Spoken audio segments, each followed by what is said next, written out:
afternoon, happy Thursday, happy September. That's right. We are officially making our way to the fall or autumn season, also known as cuffing season, which we're going to talk a little bit about today. Welcome to A Pastor and a Therapist. Today, our subject, of course, is Love, Lust, and Lives Part 2. And I am Pastor Byron Benton down here in the great city of North Charleston, South Carolina, pastor Mount Moriah Missionary Baptist Church. I am the pastor of A Pastor and a Therapist, and I'm going to pass it over to the good doctor for her to introduce herself as the therapist and a pastor and a therapist. All right. Good afternoon. Happy September. My name is Dr. Frederica Brooks Davis. I am the therapist of this wonderful duo of a pastor and a therapist, and I bring you greetings from Largo, Maryland, right here in the DMV. All right. DMV in the house. So, family, on our last episode, we did part one and we focused in on love. What is love? What isn't love? What are the lies that we tell ourselves about love? And we defined it from a biblical perspective as well as more of a psychological perspective. And of course, rooted from a biblical understanding of love is empathy. Empathy. It's understanding that I am intentional about making you feel safe. I am intentional about making you feel respected. I am intentional about being patient and walking with you in a way that builds a deeper bond of connectivity and intimacy that is not rooted in just how I feel, but is rooted in what I believe. And what I believe is I choose to love you just as God has chosen to love us. That's kind of the synopsis. And of the biblical one, and you can kind of go back and see the prior episode if you want more information. But I want to make sure Dr. Frederica is able to kind of give the synopsis of the psychological as well.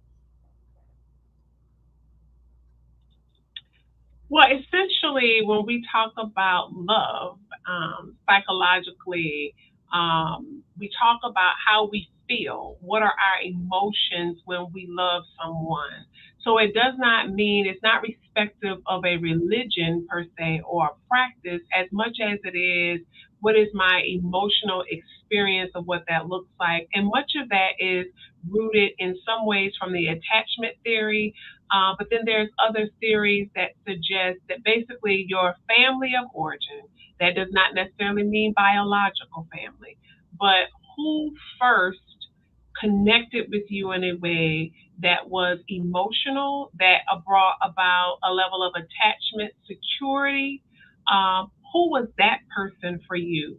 And whoever that person was for you is your initial model of what love feels like, what that looks like. And it's both, it can be negative, as we talked about last time, or it can be a positive show of love. And whatever your experience was, that tends to be how we initially walk that out.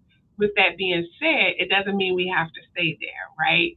So, if from a psychological perspective, love was shown to you in a negative, unhealthy sense, that we have to yell, that we have to physically lay hands on each other, and that's an expression of love. We don't want you to still be in that, right?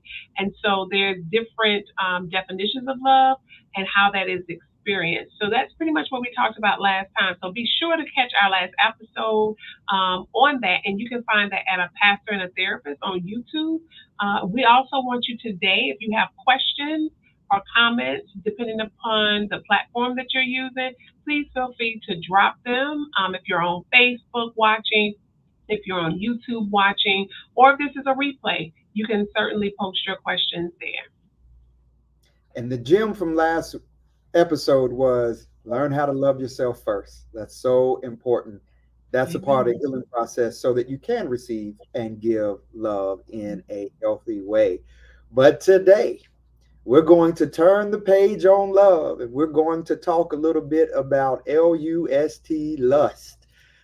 Let's define it first from a biblical perspective and kind of going to go deep just a little bit. We try not to go too deep. We know this isn't Bible study on the podcast, but in order to unpack this a little bit from a biblical standpoint, we need to go into the Greek.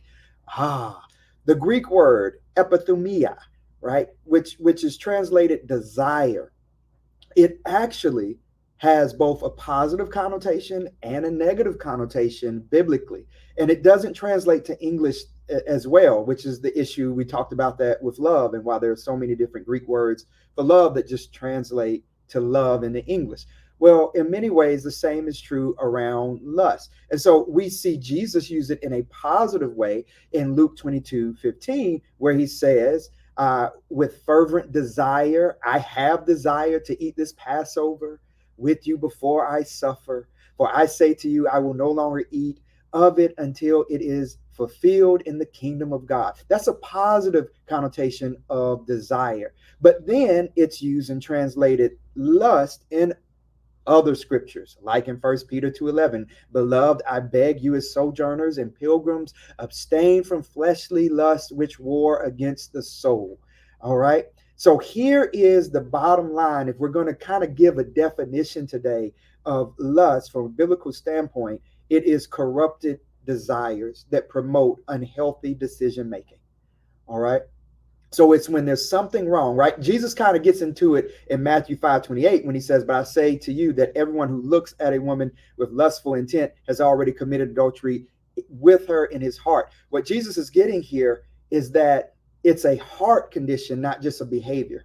It's a condition of something is going on that's unhealthy within the heart of a man, within the heart of a woman, that is then causing the behavior that is unhealthy or is promoting the behavior that is unhealthy. And it just doesn't have to deal with sexual sin or anything like that or sexual behavior. You can lust, right, after power. You can lust after things. You can lust after people, right? It's getting down to what are your desires and what's impacting those desires. And is there something unhealthy in the sauce now that is deep within our hearts that's then informing the behavior? And so I just want to say this one more time. It's not so much like, because as humans, we like to focus on behavior. That's wrong. This is wrong. But what Jesus is getting at is no, I really want to talk about what's going on in the heart, because you can actually have issues in the heart that you never act on, right? The behavior is not actually taking place yet. But God is saying, I really want access to deal with what's going on in the heart, because the heart is still impacting. You're still carrying that. It's still dangerous. It's still harmful. It's still unhealthy for you. So lust is a heart condition. It is a warning sign. This is my last piece on it, and I'll pass it over to the good doctor. It is a warning sign. This is the new Byron translation, everybody. My lust is a warning sign that there is something going on within our hearts that needs attention. Think of it as the check engine light. Therefore, if we just focus on the behavior, right, we're missing the root issue. And that's where biblically God wants us to address what Jesus is addressing here, that there's something deeper that needs healing or a touch or deliverance. And I'll pass it over to the good doctor. That's my take from the biblical side in a synopsis.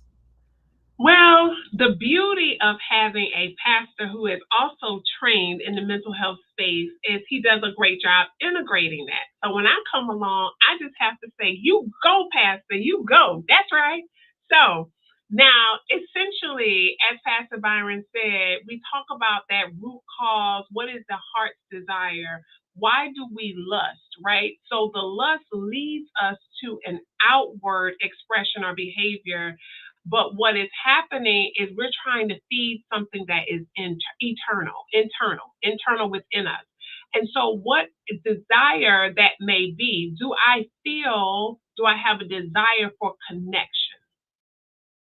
And what is that connection that I am lacking in my life that I desire?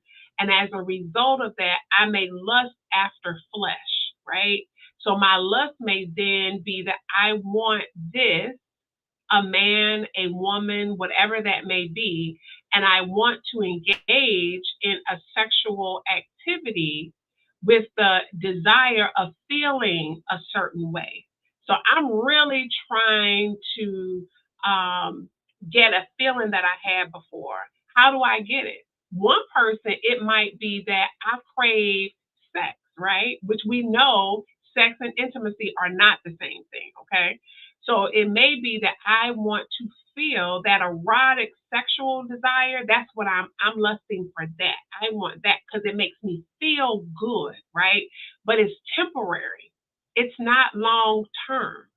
The next thing could be I might lust after chocolate cake because the chocolate and that caffeine is something that I desire. And I'm secretly eating chocolate all the time, wondering why my clothes are fitting the way that they do. But my endorphins, all of that caffeine is working for me. So I'm lusting after that. It may be power, as Pastor Byron said earlier, in prestige. What comes with being on stage?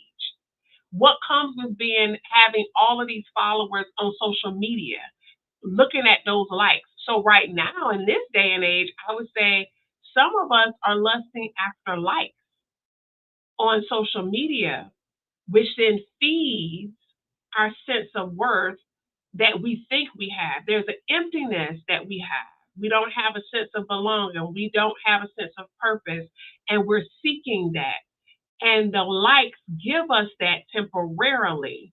So we do more and more. As we get more likes, we continue to increase that because that gives us value and purpose. So we're lusting after that, which is the behavior.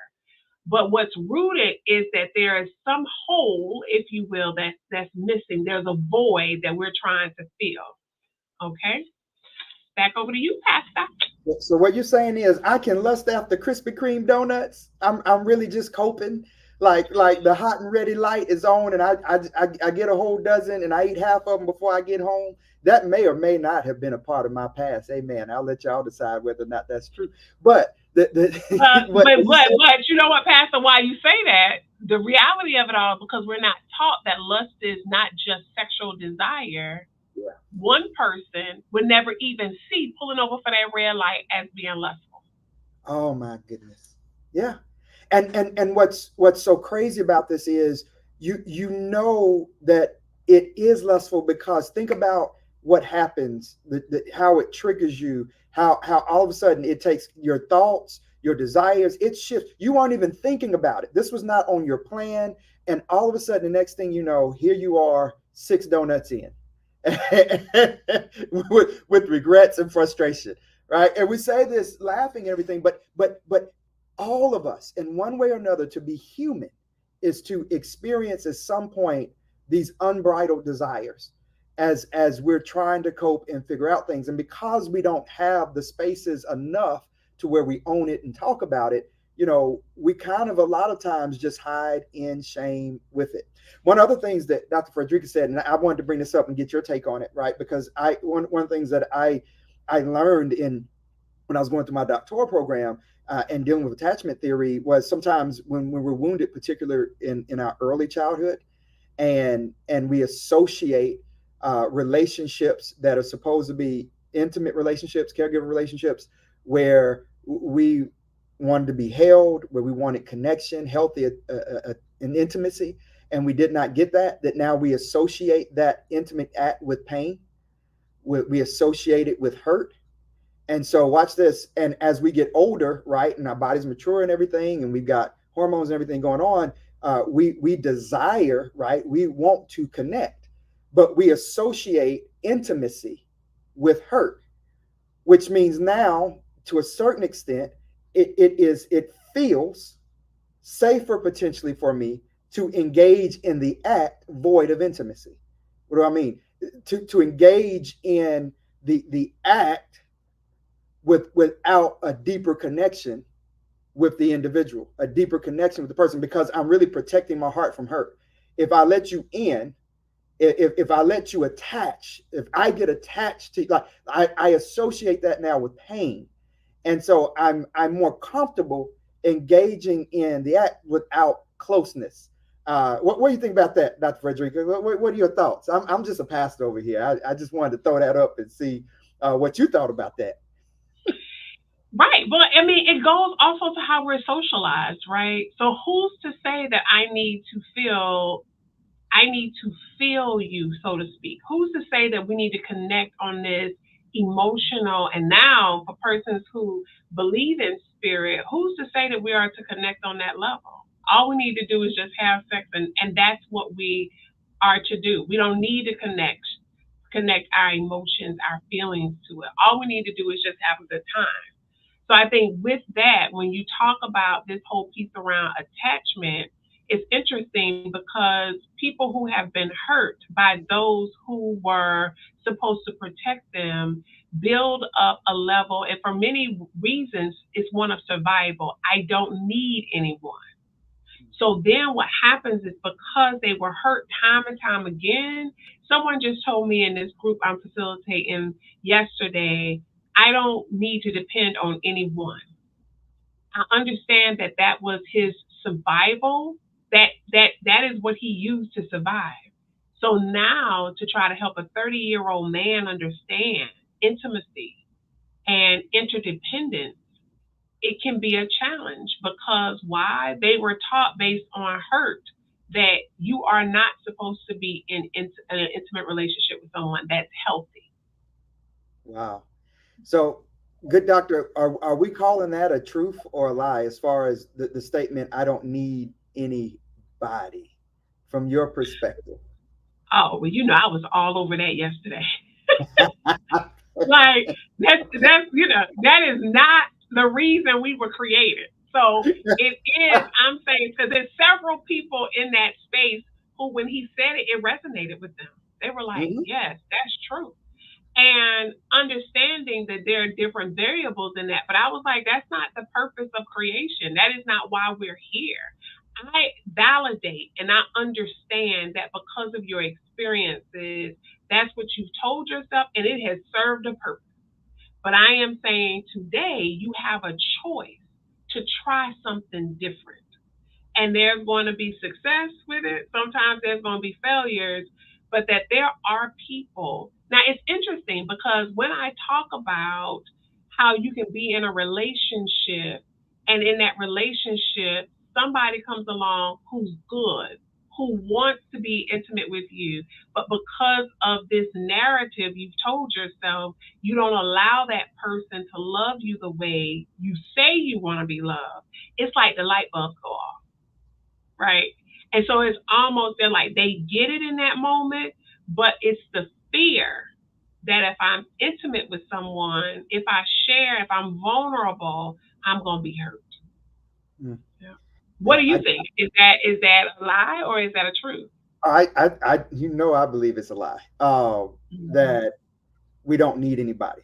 Right. It's not good for humanity to be alone. For man to be alone, woman to be like, it's like it hinders our development and hinders our Mm-hmm. growth. When you look back, and I do this often and ask people, tell me about your greatest memory in life. I've never heard one person tell a memory where it was just them by themselves. Right? There's always somebody else associated and connected to that memory. I remember Dale Strawberry. He was here at our church a year or two ago, and preached this wonderful sermon.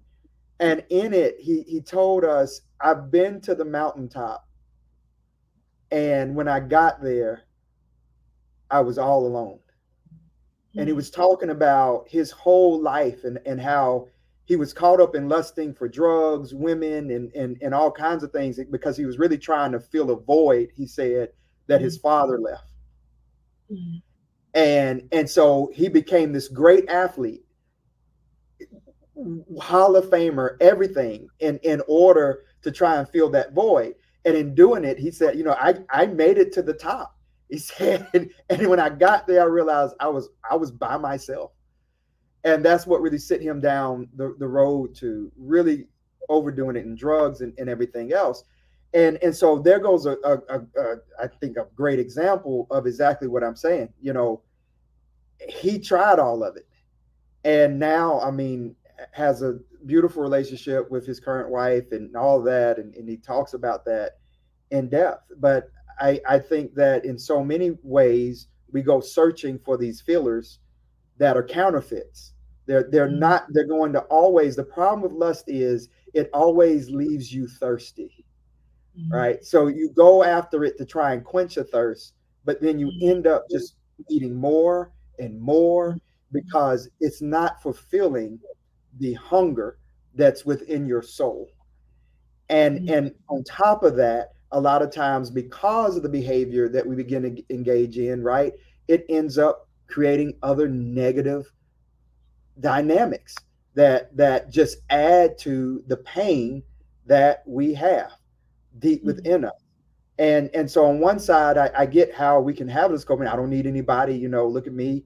At the same time, you know, the whole anything we build, any wall we build out of pain, at some point becomes a prison. At some point, right, it becomes something that's really robbing us, because now someone who really wants to love you, someone who really wants to connect with you without the ulterior motives, without the corrupted desires, they just run into that wall. And eventually, if that wall doesn't come down, they get wounded from running into that wall and can no longer continue trying to pursue you because they can't get to you, because they can't take down that wall. They can assist in supporting you in letting down that wall, allowing God to demolish that wall. But they don't have the power to do it, right? They need you to want that wall to be put down, because they're not the ones that put the wall up there. That's my thoughts on it. Yeah. So so with that, what would you say the difference is between healthy desire and harmful lust? Right? Because desire in and of itself is not evil from a biblical standpoint. We should desire, right? I desire my wife. I hope she still desires me, right? I desire smoothies, right? There are things that I desire, and a desire in itself is not evil. It's a corrupted desire that then becomes lustful. So, what would you say, good doctor, is a difference between healthy desire and harmful lust? So I think one, any if we had, and this is also right. It's the same gentleman said to me. He always says anytime I say something, well, it depends. If I ask him a question, so with him, it's always it depends. So I want to say, if you can imagine with me that there is a line, right? And so we're going from east to west. And if we were to say, how do I know when this is unhealthy behavior for me? So to desire a loving relationship, to desire intimacy and sex, as you mentioned, to desire a piece of chocolate cake, if that's what you enjoy, that in of itself is not in any way unhealthy, right?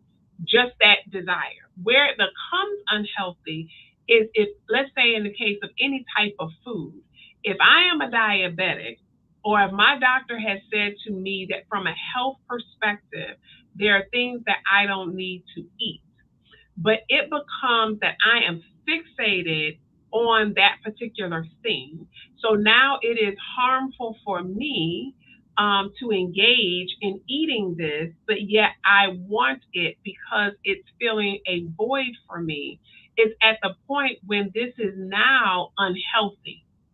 So, in terms of sex and desiring, like you said, you desire your wife, you want your wife to desire you. No, that's a beautiful thing. So, there isn't anything wrong with wanting to physically attach to my partner. When does it become a concern? It becomes a concern when my physical attraction desires of my partner moves beyond just my partner. And so now what may happen is I have this desire, and my wife, my husband is no longer, my partner is no longer feeling that desire. So now it turns into perhaps masturbation with me at home alone, watching a video, watching a movie, whatever the case may be. And then it may go from me personally masturbating and watching to now me engaging into other activities, or now wanting my partner to play the role of the persons that I'm watching on this video. So now I want my partner to become this whole different person, because that hole, that void, to your point, that thirst that I've had needs to be quenched. And after a while, it might be that I express this to my partner and we go from 2 times a week to 3 times a week, but that's not enough. I'm just constantly, so I am trying to fill whatever void it is, not realizing that there's a hole at the bottom. So I say, to use your example earlier, if I see that red light for Krispy Kreme, I go over and buy a dozen. I say to myself, I'm gonna eat these 6 donuts, and that's gonna make me feel better. That's gonna help me, and then I'm done. Well, I don't realize that at the bottom of this void, what I'm feeling is actually a hole. So next thing you know, I'm already at 10. I'm like, shoot, I ate 10 donuts already. I might as well go. Now here comes my rationalization, justification. I might as well eat this dozen. But guess what?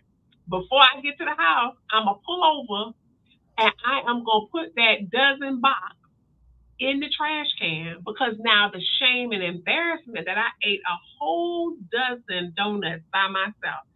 So I'm on a sugar high, right? I feel that. I'm feeling right now that void. And 2 hours later, guess what happens? I'm starting to feel that thing again. So it might be that I don't go to Krispy Kreme, but now I may pick up some candy bars, or they could be mixed.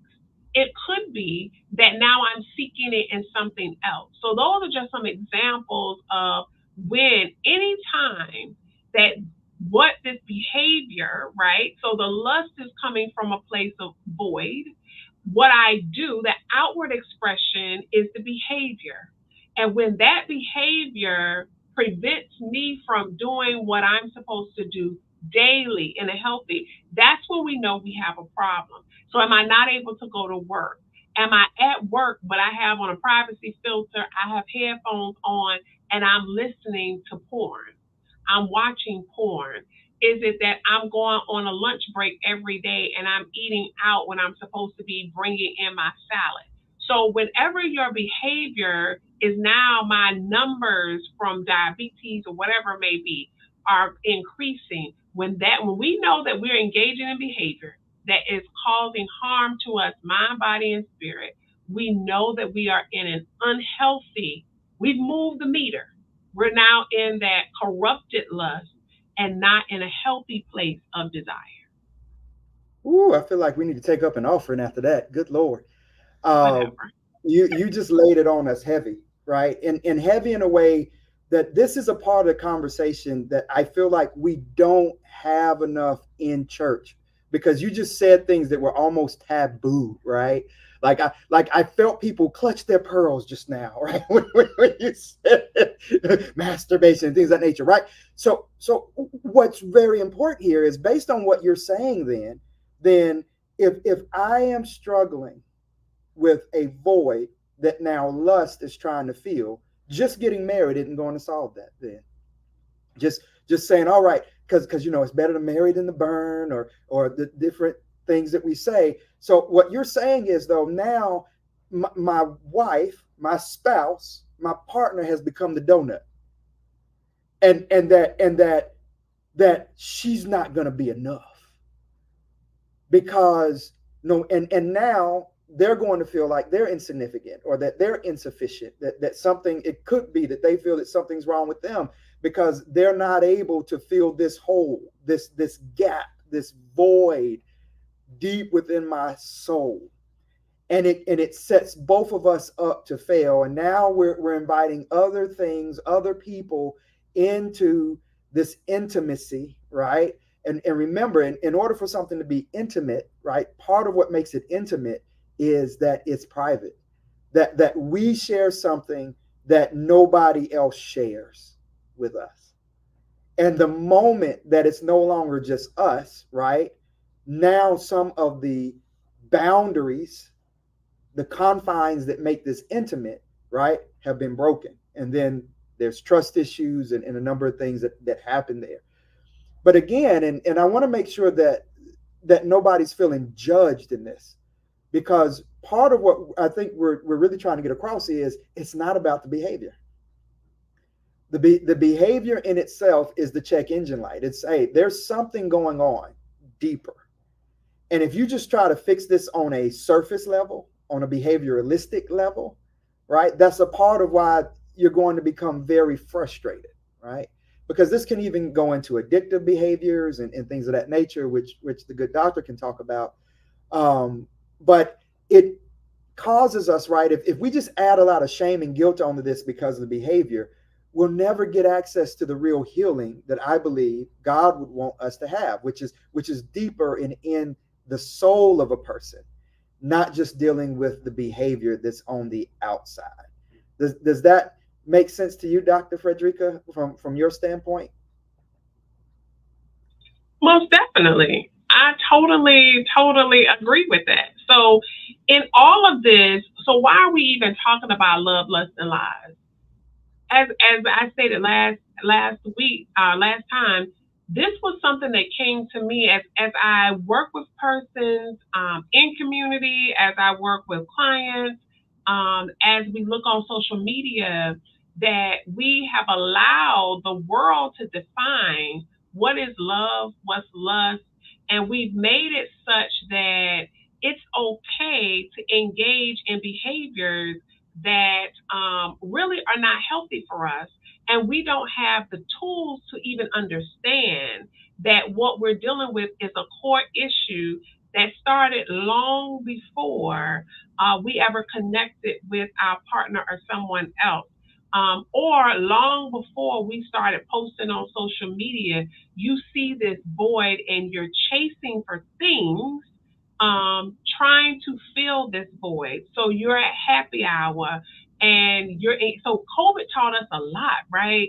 So for many people during COVID, they were accustomed to filling that void or pouring into it. Let me say that. They were pouring into an empty cup with a hole in it, and they would go to happy hour and now it's the cigar bar. It's all these places. Again, there's no judgment, but we do want you to understand that when you're engaging in these behaviors, what is this really about? What are you in search for? So, are you going happy hour every Thursday, Friday night just because it's a good time? What are you looking for? You're spending money, you're engaging. Okay, well, when COVID happened, these same persons were really struggling because they were like, well, wait a minute now, what am I? So now you're facing that void head on. You might not know the name of it, but you know you don't like what you feel. So what is happening in COVID? Talking about how things can lead from one thing to the next. Well, some of the states started online betting for games, right? You can now bet for games, and in our mind, because of the way society is, we don't see betting on a game as anything wrong. Now, if you saw that, and even if, let's not even talk about the church now, because when it comes to Sunday, Monday night football, we don't build programs around football season, right? And I love football. Like, I have nothing against football. My point is, in the church, if someone were to invite you to a watch party for football and there's a little trade off of who's betting, it's seen one way, right? But now, if we were to be in that same church environment and be like, did you go to this porn site to watch this? The church people gonna be offended. Like, how you talking about porn? How you talking about masturbation? Well, how is that any different than you sitting around here gaming? You going to the casino. I'm not talking about, so don't get us, we don't need any, do not twist my words. I'm not suggesting that you engage in certain activities. We're talking about healthy versus unhealthy. My point is to what Pastor talked about earlier in church. We do not have conversations around how one behavior is no different than another behavior. What we have done is decided which behaviors within our church community we embrace and say is okay. So if we're on the unhealthy end of the spectrum where we are lusting after things, let's just not talk about sex, okay? Let's talk about the male pastors in the pulpit who are lusting after prestige because sisters and maybe brothers are hitting on you. So you're in the pulpit preaching, yes, but what you are lusting after is the power that comes from your preaching. You ain't seeking God. You may have started on that course, but you were still trying to fill a void. you are empty, right? So the Holy Spirit is no more dwelling in you than the sister who has her dildo at home trying to fill a void. At the end of the day, if we can talk about one, why can't we talk about the other in the church, which is supposed to be a safe space? And so here on this podcast, we're just trying to talk about it all. No judgment. It's up to you and whoever you worship to then work through that. We give you the tools and then we recommend that you see persons for additional support because we're not doing therapy. Pastor is not your pastor. I am not your therapist. But we're just trying to engage and create a safe platform to talk about things that we know are taboo. That was a whole lot. What you got on that, Pastor? Ooh, I don't know how to follow up. Woo! Oh my. So again, so powerful because what you're talking about is stuff we don't talk about, right? It's stuff that we would clutch our pearls. But here's the thing. But it's real. Like nothing we're saying is shocking anybody. It's just shocking them that it's being said.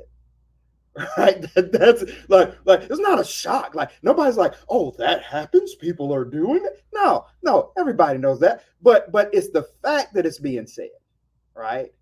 It's the fact that it's brutal, that it's raw, that it's real, that makes people so uncomfortable. But here is the real deal, right?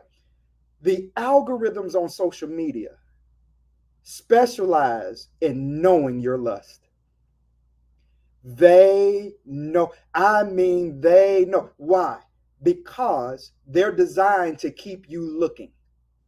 They're designed to keep you looking. Why? Because the longer you look, the more money they make, because the more advertisements they can put in front of your face, the longer they can go and say to advertisers, look, this is how much screen time we're getting. So lust is attractive, right? It's kicking and triggering stuff in your brain. It's kicking out chemicals and all those different things. It's giving you dopamine hits and all this. And just the electronics in itself, right? The flash and all that is doing that as well. And so the algorithm specializes in getting to know your lust. And then it starts feeding it and it starts adding to it. And it starts giving you more and more and more and more and more and more and more, so that you stay longer and longer and longer. And before you know it, you've gone down a deep rabbit hole. And then what do? They start throwing advertisements up to you as well. Hey, you should have this. And then what? They show influencers, right, who are advertising those things. And here's the watch out with that.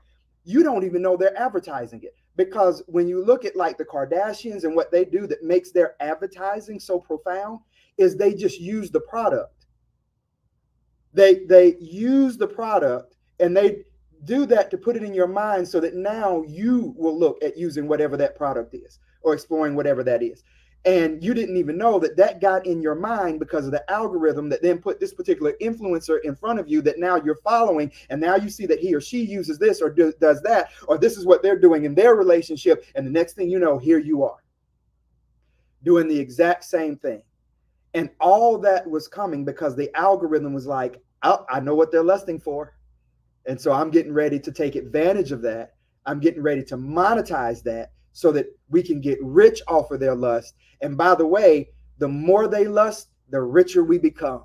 And so we need to keep them lusting. We need to keep them in bondage. We need for them, as soon as they get into their car, to look at their phone, even at a stoplight, because that's how much bondage we're at. I can't even wait till I get home. I got to look at it at the stoplight. As soon as they go into the bathroom, we can't even just use the bathroom anymore. Nope, we got to be in there scrolling and scrolling and scrolling and scrolling. As soon as they lay down to go to sleep, they're not even going to give their spouse any attention. Why? Because they're going to be getting their hit and following this lust on this screen over and over and over again. As a matter of fact, while we're here all day, we're going to be sending instant messages back and forth to other people because we got these circles of lust, right?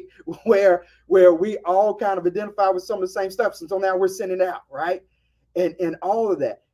And it's all going back to what's going on with our heart and what's really rooted here and how that can be manipulated. I got one more thing, Dr. Frederick, I just want to throw in here too, because you hit on it and I had to write it down. You hit on so much. Here is a big warning sign of knowing if you've gone out of bounds, right? Because what lust does is it causes us to mismanage or become poor stewards. And we are either mismanaging our temple, right? The body that God has given us in some kind of way, going back to the Krispy Kreme donuts, right? Oh man, I'm mismanaging this thing. Our time, right? In some kind of way now, I was supposed to be working out. I was supposed to be studying the word. I was supposed to be getting this done for work. But instead, now I'm on this particular site that is not helpful for the next 2 hours, right?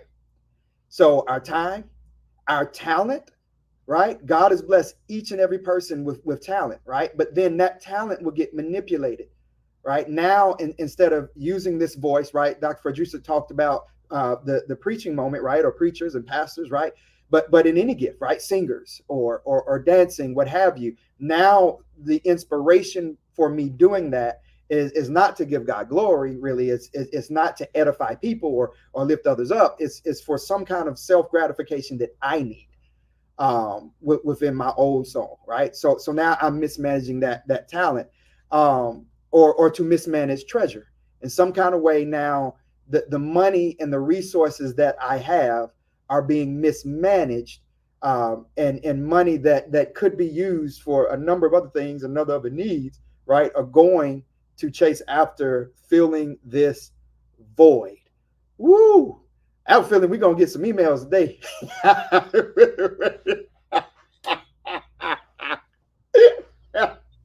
There you go. Calling out people names and they products and stuff. There you go. Yeah, I bet you are a good pastor. I mean, look, I'm just saying, look, and they literally call it keeping up with the Kardashians. Think of Yep, psychologically yep. what that message is sending. And I pick on them because they, in many ways, I would say, are the kind of trailblazing pioneers of Mhm, that whole movement. Whether they were the mhm. first or not, they really made that what it is and built it. And now we have so many influencers and so many people who desire to become influencers at such a young age. It's scary. So in our time remaining, wonder what life would be if each individual, if each one of us, myself included, decided that instead of us worrying about being an influence, that we sought to live a life that someone would see our light and that would be influence enough. Mm, So I'm not seeking validation for someone to label me an influence. What I'm seeking to do is live a life that is such that persons who are looking for light sees the light that really is not mine, right? So because I'm a believer, I believe the Holy Spirit resides in me. So I believe the light that is illuminated is not a result of anything that I've done.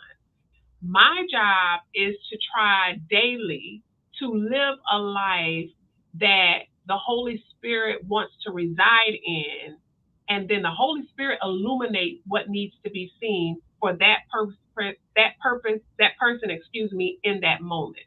So it's like people can be around you and they feel some level of energy. You didn't sit there knowingly and say, "Oh, today I'm gonna give off energy lesson number 101." It is a result of allowing yourself to be used.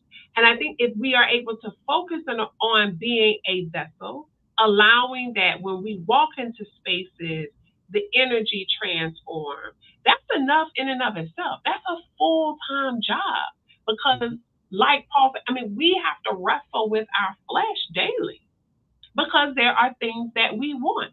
And so, for those of you who may be listening now or on the replay, and you find yourself lusting after something to fill this void, the first step for you is to one, acknowledge that I have a void that needs to be filled. And no person, no food, no clothing item, no social media likes, none of that is going to feel what I'm feeling, because the truth of the matter is that I felt this way most of my life. And so it's one, an acknowledgement, no matter what title is in front of your name or not. And then it is identifying, do I have any accountability partners? Now, you got to be careful because what happens is people who tend to have the same void tend to hang out.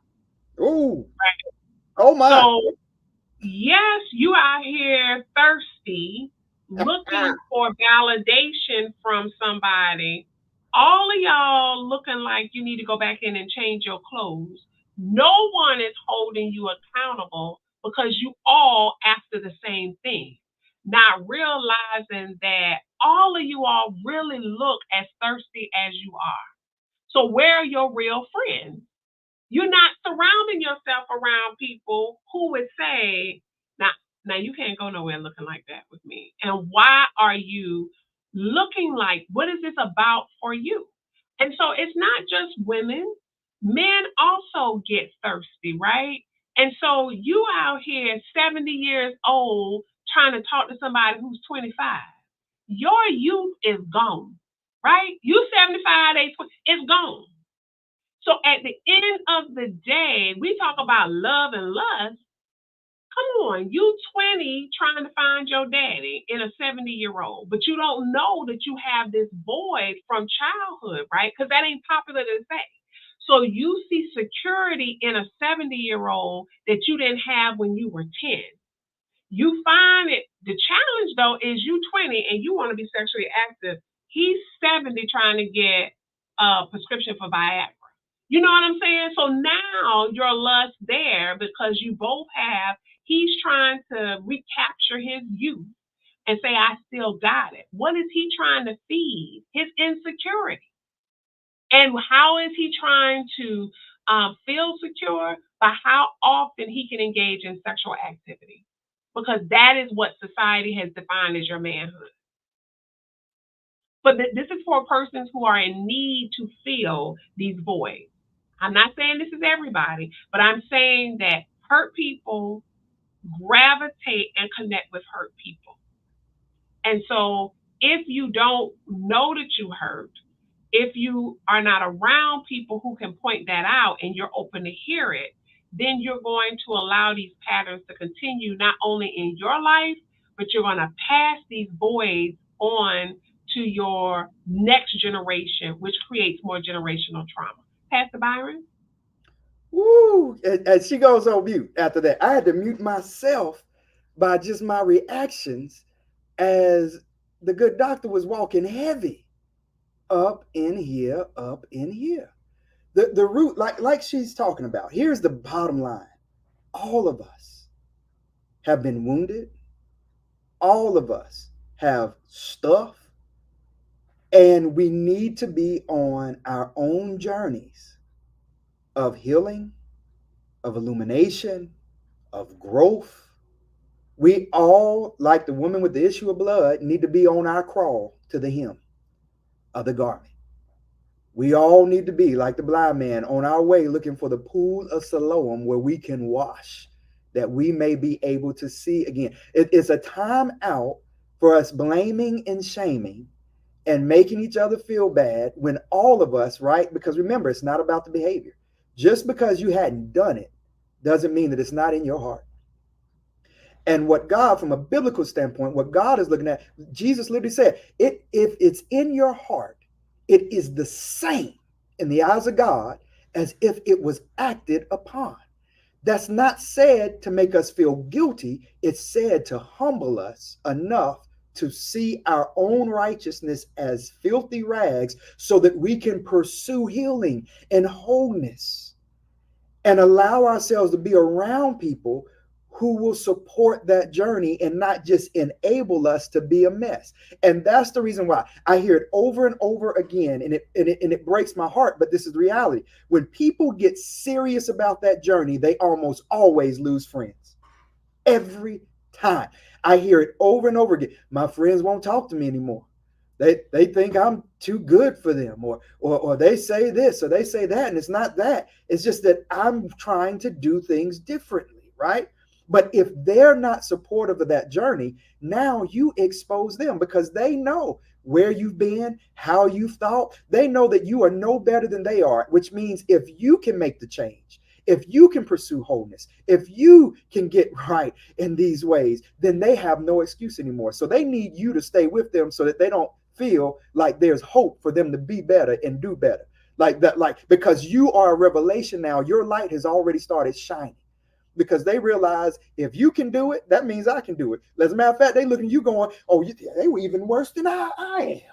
How they getting? They join the church and they doing this and they become this holy roller. Think they all that? Well, no. All it is I got tired of being in there in the slop of life.